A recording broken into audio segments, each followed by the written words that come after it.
Okay, so today I want to take a look at Jyn's theme from the Star Wars movie Rogue One. This is the Your Father Would Be Proud is the name of the theme. Um, and so, yeah, we're just going to take a look at it in the piano roll being played on piano, perfectly quantized, so it's not going to like sound great or anything. But we're really today just going to be studying like the theory and the form behind what's going on with this melody. And so, first things first, let's give it a listen.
Cool.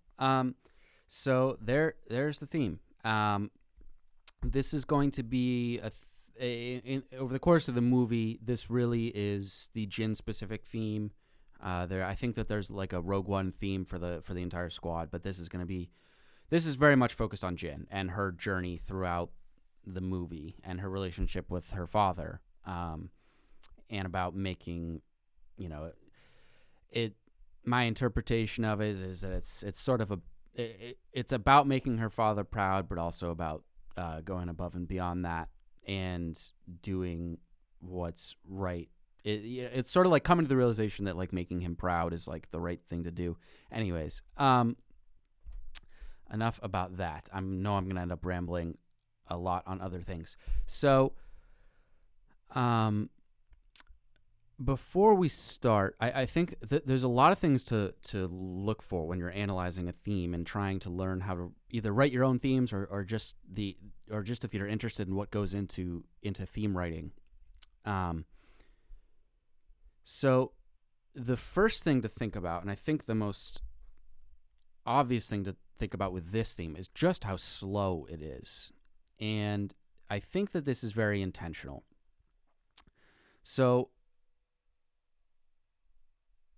the Jyn's arc over the course of the movie is sort of transitioning from being angry at the world, feeling like she was abandoned by everyone she cared about as a kid, and transforming into sort of living up to who she is as the daughter of this really famous scientist in the Empire who is trying to fight back against the Empire. And there's this sort of slow journey, but at the same time, it feels very inevitable, right? We go into the film and we know exactly who Jyn is going to turn out to be. We know going into the film, because we know this is an interesting thing where we know exactly what happens after the film and we know exactly what happens before.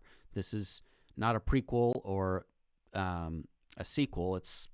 I don't know what the correct term is, but it's a film that's filling in the gap. And so the story is inevitable, and that presents its own challenges and also unique opportunities. And I think that easily this was the best movie of the Star Wars films to have come out in the past decade or however long they've been coming out for now. And that's just my opinion on the matter anyways. But I think what's so interesting to me about this theme, right, is that from the beginning of the movie, with her father being the scientist who's recruited back by Krennic, I think is the name of the like main bad guy. And he's the scientist working on the Death Star, and she's the young kid. Like we have seen the trailers, seen her as sort of the main character. Like some form or another, we don't know exactly how we're going to get there. Some form or another going into that movie, we know that all the main characters we're introduced to are going to get the Death Star plans, steal them for the rebels, and then die, because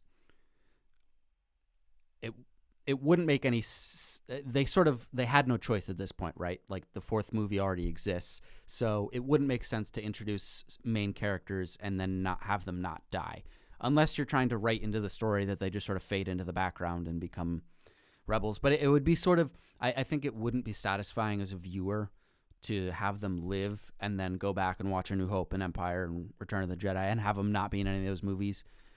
So I at least for me going in, I was pretty confident that these main characters were going to die at the end of the movie, sacrificing themselves in some way or something like that. So the plot is like very guessable, and there's this inevitability to what's going to happen. And I think that the theme itself encapsulates that beautifully. It feels entirely inevitable and really slow moving in this sort of like gruesome and painful yet beautiful way.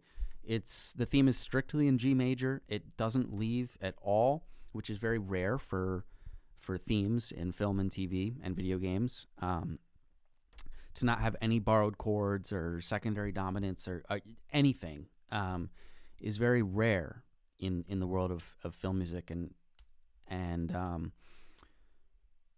so I'm not going to explain what those terms mean because they're not appearing here. There's plenty of other terms to talk about, but it's this beautiful thing of it's sticking in a major key and not leaving, and then on top of that, it being so slow. It's like the listener, we've listened to so many melodies and themes in major keys over our lives that regardless of whether or not you're musically trained or not, our ears do know what's supposed to come next, and we know how music tends to go. So I describe themes like this that are written in a major key that stay there the whole time.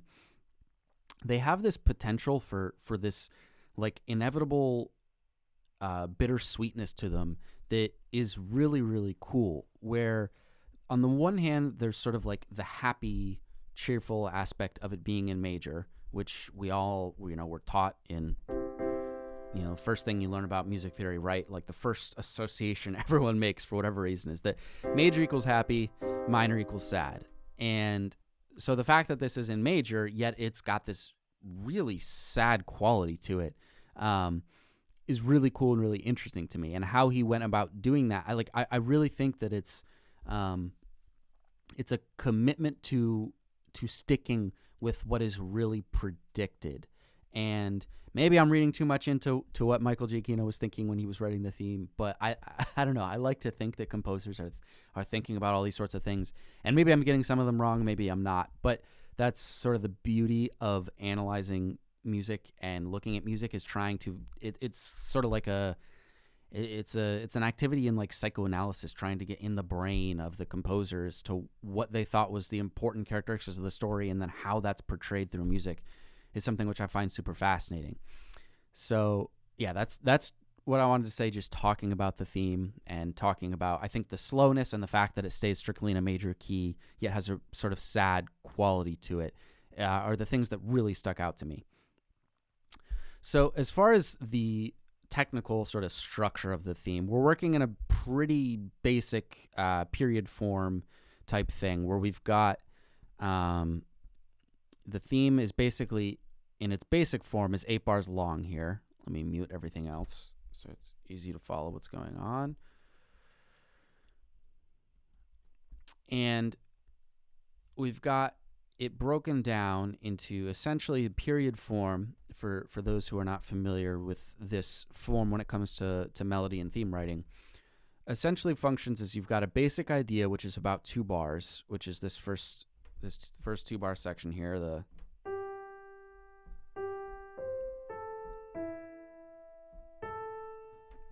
the opening motive, and then you've got a response to it, which is going to be bars 3 and 4, and this is usually going to lead to some sort of a cadence, definitely not a perfect authentic cadence or an authentic cadence. We're not going back to the 1 chord, but a lot of the times this will end on the 5 chord, or maybe sometimes the 6 or whatever. It doesn't really matter, but usually this is going into a cadence, and it's some sort of response here. Now this response rhythmically is basically the exact same. We've got,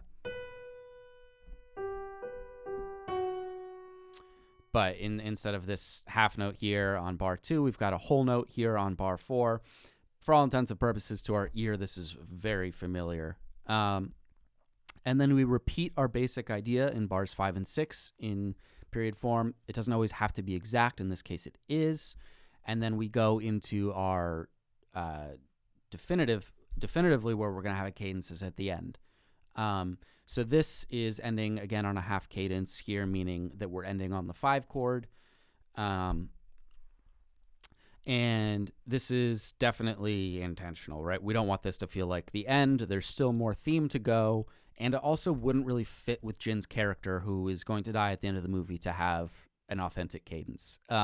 Unless it's the scene where she's dying, you could make an argument for some sort of interpretation there of like that would be a good time to have the one chord there for her. But I think that Jyn's journey is about it's sort of about the journey of the rebellion, and having any sort of conclusive finale to her theme wouldn't really fit. So I like that we're ending both at bar 4 here and at bar 8 on a half cadence. So in G major, the half cadence, the 5 chord is going to be D major. And so that's looking at it from the structure of form. It would be in period form, and we've got, basic idea, response, basic idea repeated, and then response into our cadence. And I think what's interesting, the next step in understanding what's going on here is to look at what's going on harmonically. So, actually, let me just play this opening 8-bar section on its own with no chords or anything.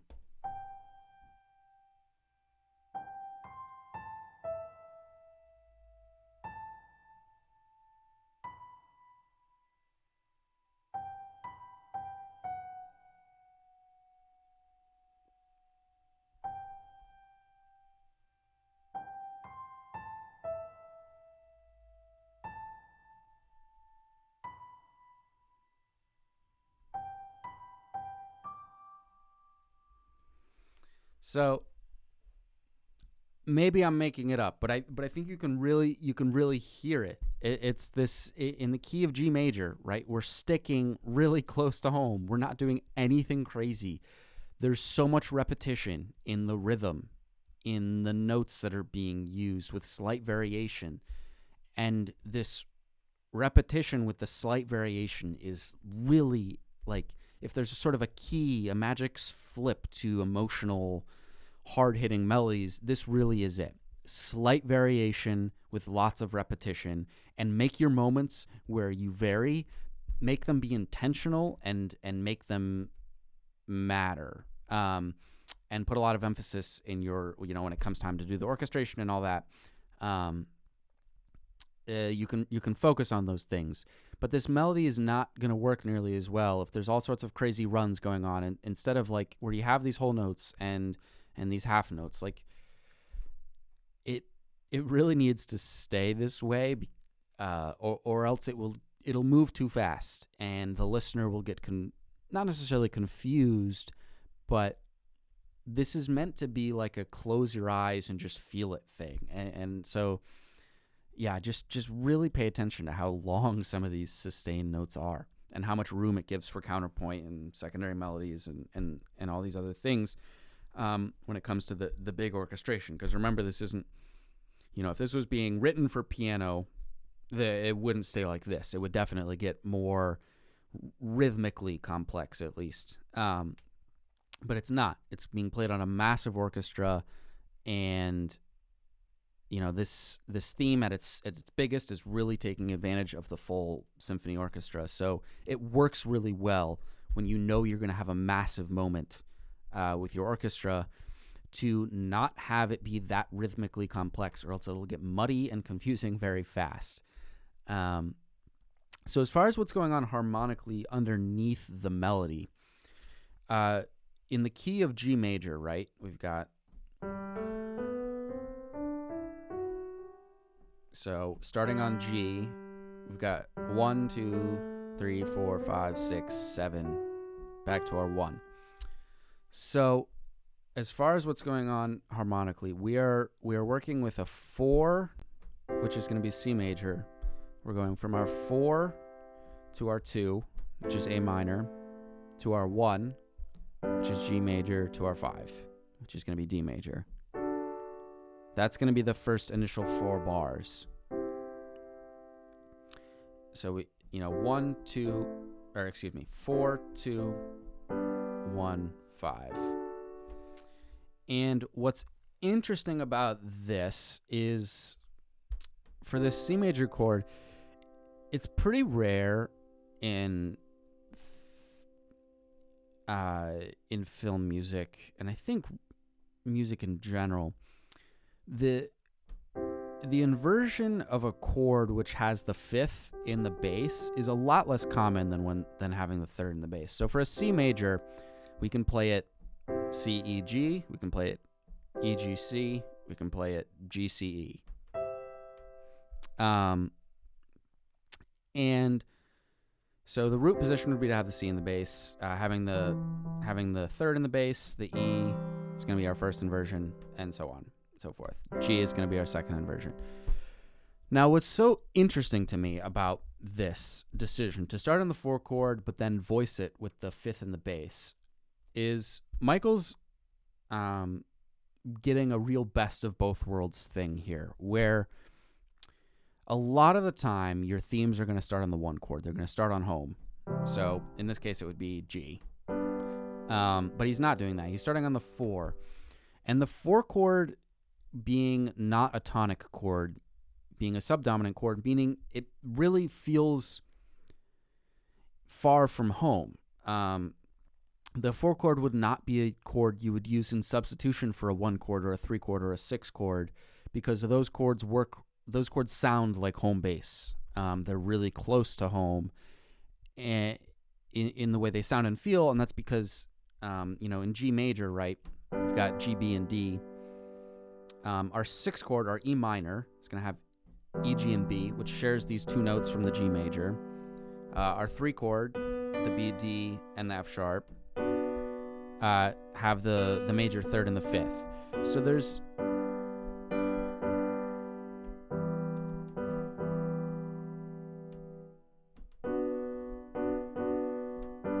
they sound really close to home.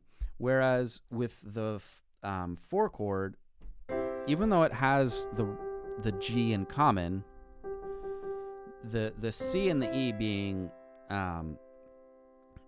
not being shared tones, there's something about the nature of a 4 chord that just, it sounds really far away from home, and it's really when it comes to theme writing, right, the 4 chord is going to be used a lot to start a B theme. So if you're wanting a piece to start feeling adventurous, to feel a little bit away from home, to feel like it's moving somewhere, it's going to be really common to start on the 4 chord.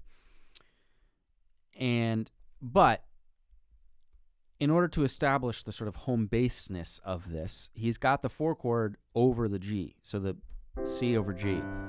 So I just find this to be a cool sort of interesting thing harmonically, to both get the best of both worlds, where we're starting on home bass with our G in the bass, with our 4 chord going on harmonically. It gives it that like fantasy adventure, and there's something about this voicing that already sounds sort of bittersweet in and of itself, even though this is a major chord. So yeah, that's find that to be interesting. We got our C over G, then going to A minor, the 2 chord, then going to our G major, our 1 chord, and then our 5. And then we repeat this with our C over G, again up to our A minor, down to our G major, and back to our D major. So this is an exact repetition. The second half of this theme is an exact repetition, except for, instead of the first time through where we end on the major 3rd of our D chord, of our half cadence, we go up to the root. We go up to D. So this is going to feel like a more complete D chord in and of itself. So we've got, instead of doing this, we're doing... but again, notice that the D here is the highest pitch that's been, up to this point, this C is the highest point in our theme that has occurred. So in a cadence, we don't expect that to be the highest point of the melody. We expect the peak to happen sometime before it, and the cadence to feel like we're landing back at home, we're landing at a more solid spot. So this is just an interesting thing where we've got this this D major chord voiced in such a way where we've got the D in the bass, the D on top. So in one sense, it's a very home bass feeling half cadence. On the other hand, because this is the highest pitch we've encountered yet, there's something that's like, well, hold on a minute. Like, is this not done yet? What's going on here? So that's the first half of the theme. And then we move into this continuation where we repeat our 4 chord for just a quarter note and then get going with the same rhythm again. And it's essentially the same rhythm as it climbs. So now this is the part of the theme where the orchestra is really building. This is writing your theme with the intention of it being a build-up. So if you want there to be a build, a big crescendo, having the melody literally climb up the piano is going to work beautifully for your orchestration. It's going to allow your orchestration to grow vertically in a way that feels really natural and is going to just keep building tension right up until the final piece here, where it finally comes back down and we sort of soften. So this piece is really going to peak at this high note here, this G, which is also an intentional thing to have your highest note be the home note. It's going to be a great crescendo point and then to fall back down. So as far as what's going on with the melody here, you'll notice that the rhythm stays basically the same, but instead of staying in roughly the same register, now we're taking our slightly new chords, we're sort of fitting our melody to it, and we're just climbing. And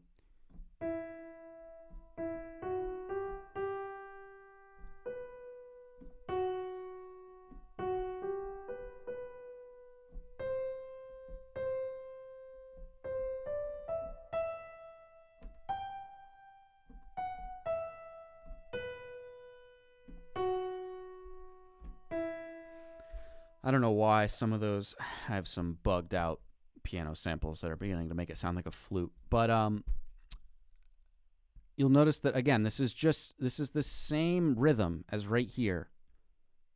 Just instead of following the pattern of up, down, up, down, up, down, we're just kind of just slowly going up. And,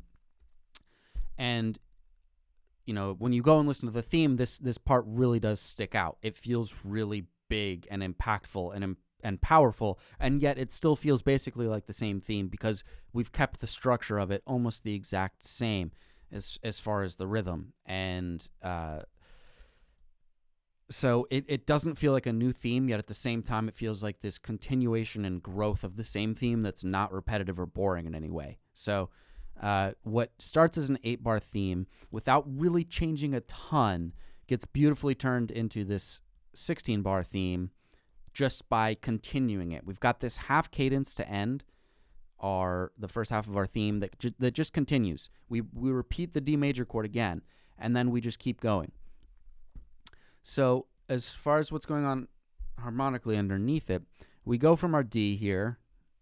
We're repeating it.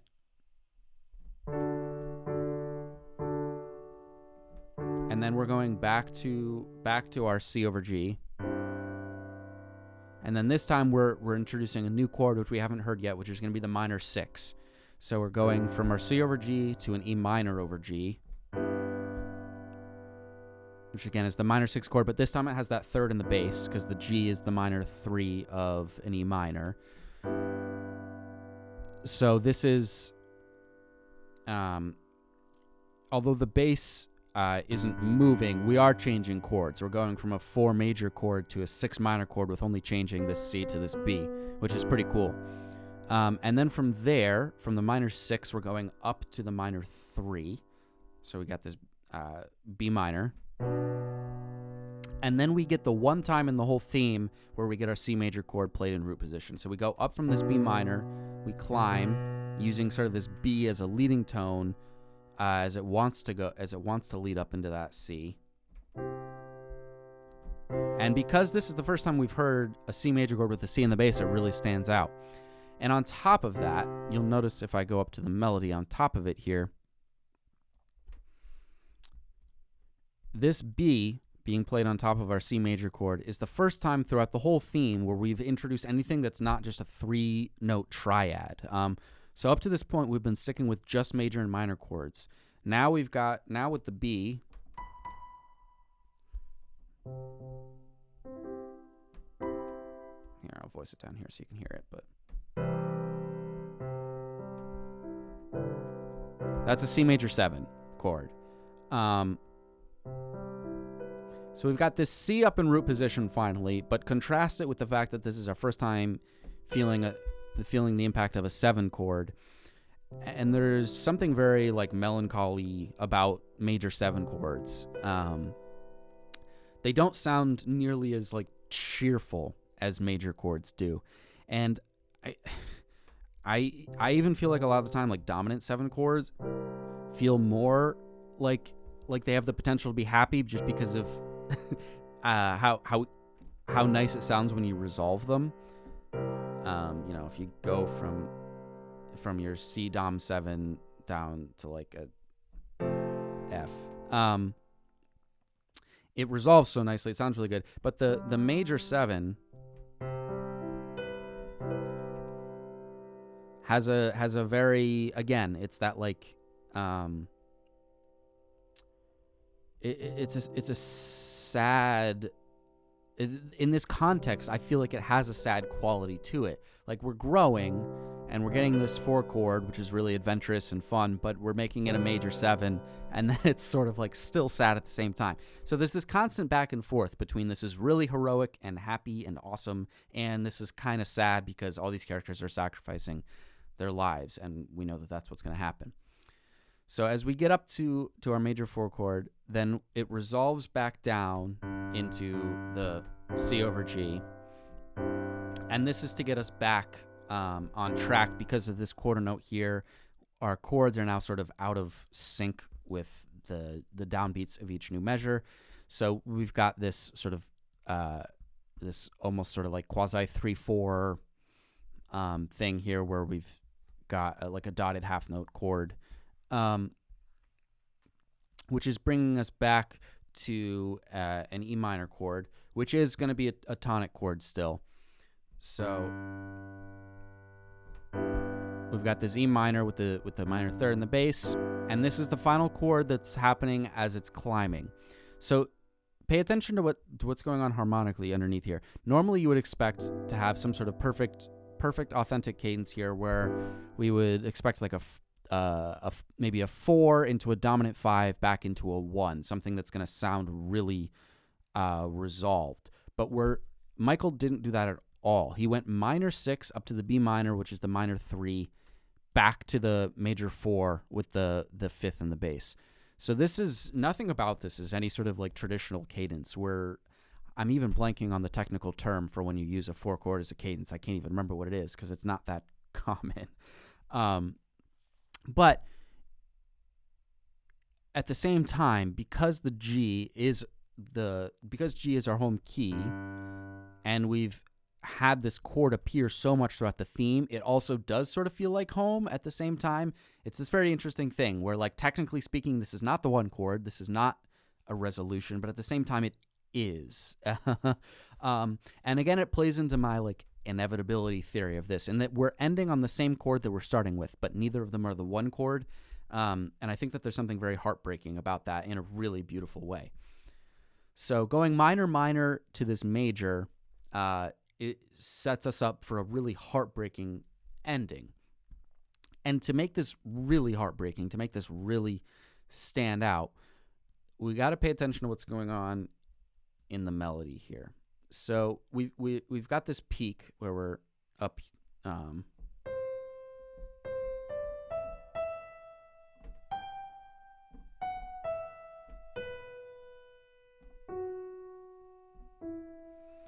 So this F sharp down into this E over a C major chord is a very film music-y thing to do. So in the world of chords that resolve really satisfyingly, the sus4 resolving back down into the major is going to be one which is really common. So when you've got like a half cadence, a lot of the time, let's say you're in C major, right? You've got you go C major, A minor, F major, G sus4. That's a really satisfying thing.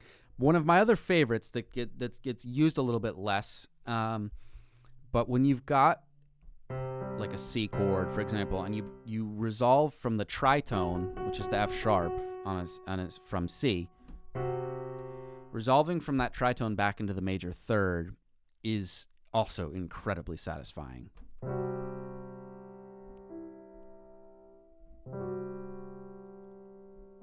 You can just sort of like repeat it over and over again. And it sounds very Star Wars-y. It sounds very sci-fi fantasy. Like we're on a new planet and we don't know exactly what's going to happen. And maybe it's going to be happy. Maybe it's going to be really sad. But it makes this major chord sound not so happy. It sounds very resolved, but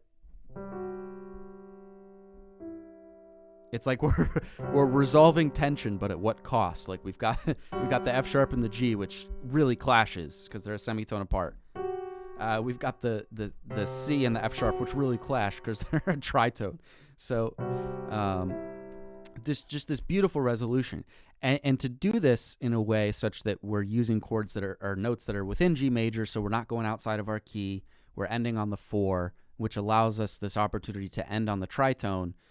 Makes for this just incredibly beautiful, heartbreaking end to this inevitable long journey that we've been on throughout the film.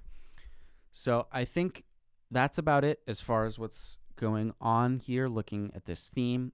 If anyone has any questions, if anyone has any corrections, things I got wrong, if anyone disagrees with some of the subjective takes I had in analyzing this theme, please feel free to let me know down in the comments. I think one thing that's so interesting for me in talking about theory and analyzing themes and stuff is just how much subjectivity there is involved in this whole thing. And it's very easy for me to say this is definitively what Michael was thinking, or that this is definitively the use of X version of some chord. But so much of this is up to interpretation, and it's the beauty of the human experience, human emotion meeting music. And it's that blend between this sort of very mathematical, very symmetrical thing that is that are the musical notes that make up the notes on the piano that we have available to us, in combination with the very subjective and totally not in order